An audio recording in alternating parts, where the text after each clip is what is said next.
What not to bring to college? Well, the first thing I would say to bring to college would be your laptop.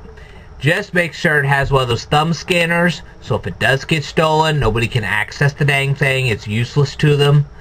It's just becoming more and more of a necessity to have a laptop with you nowadays, so yes, go ahead and bring the laptop. But aside from that, I wouldn't bring a lot of expensive merchandise with you.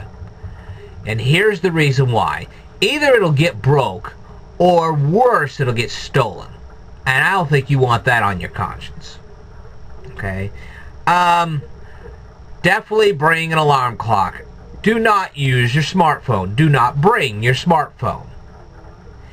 The chances of it getting damaged or stolen, or worse, here you've got your smartphone, you're trying to use it as an alarm clock, and you get a phone call at 2 o'clock in the morning. Nothing would be more irritating to your roommates than that. Don't do it. Alright? If I were you, I would find myself a very cheap digital photo frame and store your pictures in that. And take that with you. Again, do not take the smartphone. There are plenty of good reasons not to take a smartphone. Get yourself a regular phone like TracFone or something like that. Use that at college. Turn it off unless you really want to talk to somebody.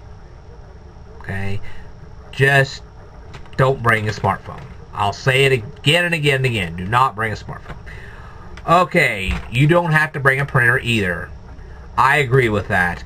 If you have to, email your assignments to your professor. Okay?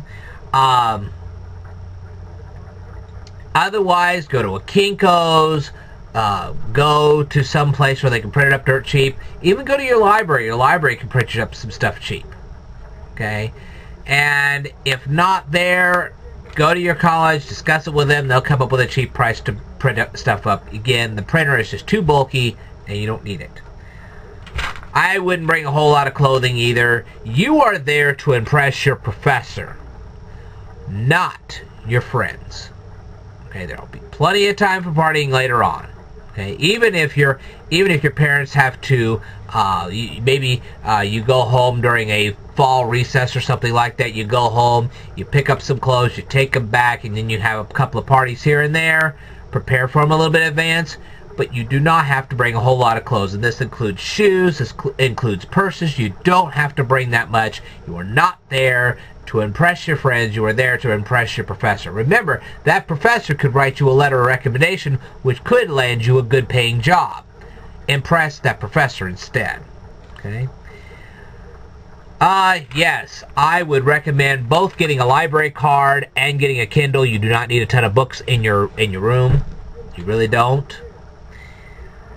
When it comes to jewelry, make sure it's always costume jewelry. If you lose a $1.98 piece of costume jewelry, it's no big deal. You start losing hundreds of dollars worth of jewelry, that could be a very big deal. You don't want to make yourself a target to thieves.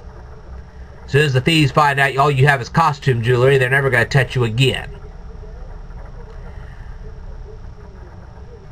For me personally, I would say this. Unless there's some really significant reason to going to a major college or university, I would just go to a community college where you don't have to worry about dorms, and more importantly, if you can, take virtual courses. You'll be better off. Alright. I will tell you more in a future video, so stay tuned.